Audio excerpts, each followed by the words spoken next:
welcome to this afternoon's webinar. I'd like to introduce our three guests who are with us this afternoon. We have Rangga Rajan from Indonesia, who's the CEO Enterprise Business of Smartfren Telecom in Indonesia. We have Joseph, who's the Executive Director of Digital Transformation at Fine Hygienic Holding. And we have Shubhojit, who's the General Manager at Danube Home. Welcome, gentlemen. Good to see you. Thank you. And we're going to have a short chat about virtual experience economy. Joseph, same question to you about the experience and not just the technology.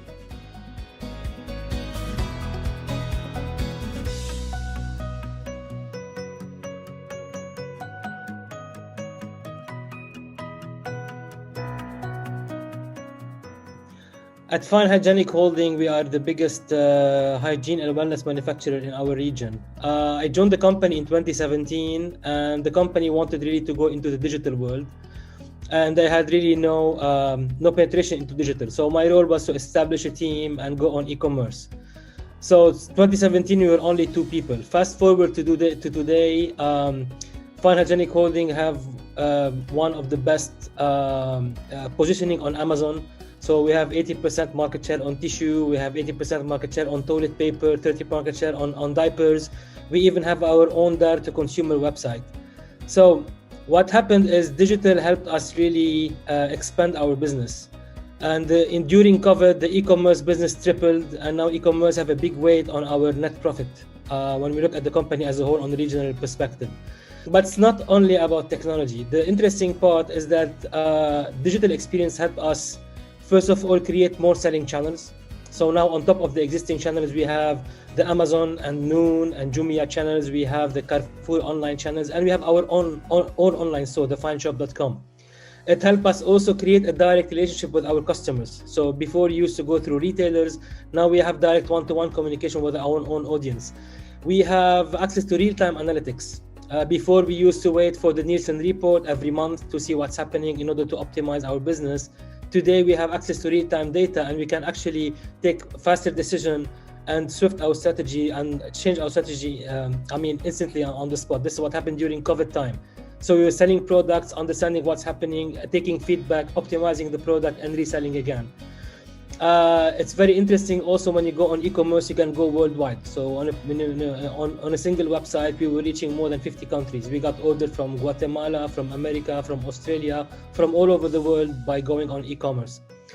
And finally, also we got new partnerships, new engagement with new countries. So the digital experience, definitely there was some technology part of it, but it had a huge impact on our business. Now on the downside, some of the stuff that we didn't think about, customer support was really hard because the customer became more demanding. So for example, if you deliver something they want it in 24 hours, if you don't deliver in 24 hours, you can start complaining. If there is a defect, they go crazy. Why? It's defected. And there is always escalation, and they go on LinkedIn, they find your CEO, they find your CFO, and they escalate to him, and it created a whole mess inside the company. Now it's interesting because it helped us really transform, but at the same time we felt the heat of all this digital economy and how it works. Now that's all on the digital side. If you talk about the virtual side, I think the virtual economy is a complete different ball game. We have no experience with virtual. I think the experience I got with virtual was from my kids. So for example, during COVID, my son came to me one morning and he told me, I have an event today at 8 a.m. So he took me to his game called Fortnite, where you have all these players playing online. And there was a live event with more than millions of people watching the event at the same time. So for me, it was like the first time. The biggest concert I saw was like 10,000 people. And now my son is looking online for more than 1 million people watching a live event on the game. Also, if you talk about virtual experience, there is a game, for example, called GTA. In GTA, he just go into the game, he does some missions, he buy a house, he buys a car, he works, gets money.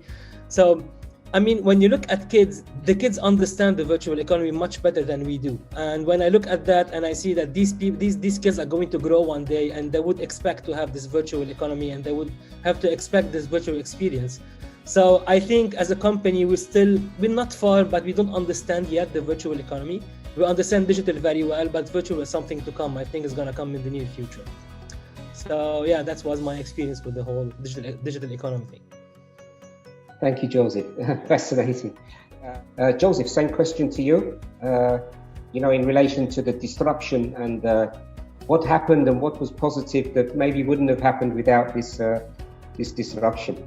Yeah, our life changed. Well, I'm gonna tell you a very little story now. In Fine, this is our tissue box. We are known to have like the only sterilized tissue in the world. Like it's when the box is closed, it's actually 100% sterilized. It's germ free. And for the last 2 years, we've been working with a company called Living Guard, and these people have some kind of technology that they can apply on tissue, and the tissue will stay sterilized even after you remove it from the box, and even after you use it, it actually kills the virus. But for the last 2 years, we've been trying to apply that technology on our tissue. It was not working. Suddenly, COVID came, and our CEO just woke up one morning. It was February 26, I think, and he called us and he said, "You know what, guys? I have a great idea. Now, we cannot apply this on tissue yet, but maybe we can apply it on masks. And imagine a mask that can actually kill the virus." We said, yeah, it's an amazing idea. He said, okay, you have 7 days to go live and sell on Amazon. And we said, we don't have a brand. We don't even have the mask. He said, I don't care. Let's do it. We have 7 days. So second day we woke up, he came and said, well, where are you at? We said, we didn't even start. He said, you have 6 days left. So what we did on the 6th day, we started. So we created the logo, we created the packaging, we sold the product, we tried it, we got approval, we listed in Dubai municipality, we got the packaging on a Saturday, Sunday it was on Amazon, and we listed like 100 items on Amazon after 8 days. So we missed by 1 day. The first 100 masks got sold in 6 hours. So after that, the entire company rallied with us, and we started growing the business, and suddenly this new category called Fine Guard, it was like a small test with 100 masks, became like the biggest point on our P&L. And today we sold more than, I don't know, maybe 2 to 3 million masks. And this went, because it went online, we also opened a website in a matter of like a week. It was live with the payment gateway and the whole thing. And we started shipping orders worldwide, all over the world. And we started recruiting people, and because there was COVID, people couldn't come. Even we came up with the idea of, okay, now there is COVID and everybody is at home, there is no need to recruit anybody in Dubai. We can recruit anywhere in the world. So we recruited people from Eastern Europe and to do design mainly, and to do some videos and help us on social media and help us online. So we started really growing our network all by sitting at home. We were all already at home. So we created a whole new category. Now, what's interesting about the whole thing is that this thing triggered so many other things. So we came up, this is like the mask that we came up with. We came up with multiple masks. We came up with gloves as well that killed the virus. We came up with so much technologies. And this thing could change the entire company culture. Today all our cycles are shorter. Whenever we want to go to market, now we go faster. The entire company is much more efficient. We are more entrepreneurial. So I think today, if we look at where we were, the company is going IPO. Our IPO project was like for 2023, and now we are pushing it to 2021 because of what happened this year and the efficiency that we had. Even our shareholders and board members were like thrilled with what the team had done. So yeah, if I look at this, I think the whole company got much more entrepreneurial, and we were really afraid to lose the business. We were really afraid to lose our core business. So we came up with a complete new category, complete new market, and completely new approach. Now the opportunity definitely is we are talking about worldwide expansion, and we are talking about a whole new channel, which is e-commerce, that before was something nice to have. And today it's like one of the main channels in our company. And even though e-commerce doesn't constitute more than 7 or 8% of the company's revenue, but at the same time, it's one channel where you can go and test, and you can go live in a minute, and you go test your product. And then when you understand the impact, you can go back to the market and start marketing it properly in the retail shops. So yeah, when we look at COVID, I think that was the biggest impact that we had, on our company. Yes, sir. Fascinating story, Joseph. Very inspiring. And I think I even saw people with the masks walking around with the little logos. Look, I'm going to tell you something funny. We're a Jordanian company. We're a family business, and for 60 years, Fine have been known for tissue. Okay, so whenever you go to any supermarket and you say, "I want Fine," the guy understands that you want tissue, and he gives you tissue. Now, after COVID, when you say Fine in Jordan, they tell you, Fine, the mask you mean. So now they forgot about the tissue, and we are the mask company. That's how impactful it was during COVID. Yeah, it's extraordinary how you can see change through adversity, if you like. Amazing. Technology in relation to what happened with all your products and services. Yeah, definitely the cloud, I would say. That's definitely a big point. Now, video conferencing is definitely the biggest thing ever. I mean, the whole company couldn't have moved an inch if we didn't have this video conferencing happening. So I think because it's also cloud-based, so it's all related to the cloud. Now, so I think video conferencing is one cloud, but one thing that I don't think we can move anywhere in the future is AI, because now everybody is online, we're getting so much data. Now we are trying to manage as much as we can, but I cannot even think on how we're gonna be able to cope with all of this data. We need something to help us analyze this data in real time, take much faster decision, understand the behavior, because now everything is being done more or less manually. And AI is still today, I mean, again, I know in multiple industries it's very mature, but it's not really mature for our business and for many other businesses. You still need some really expert guy to deal with AI.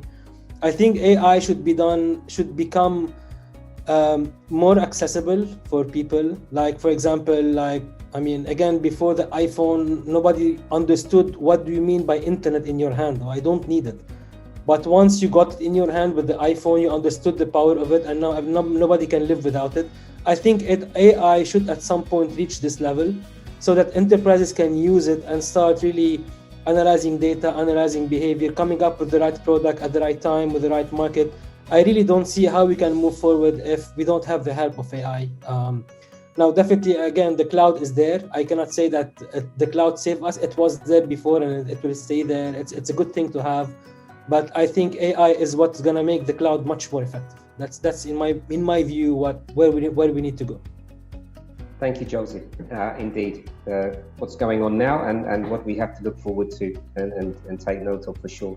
Gentlemen, that brings us to the end of today's webinar. I just want to thank you so much for sharing your stories with us. It's fascinating, really. Some of the things that I think I know about, because obviously I'm here and going out and seeing what's going on, and you put a lot of that realism into the picture of what you think is happening in and around products and services, and you guys have confirmed some of the stuff that is incredible in terms of how people adapt, how opportunities can come out of disruption, difficult times, that's for sure, but still you can see that innovation and disruption and with the virtual experience economy is very much alive. So gentlemen, thank you for your time. It's been an absolute pleasure spending time with you. I wish you all the success going forward and look forward to seeing you again very soon. Thank you so much.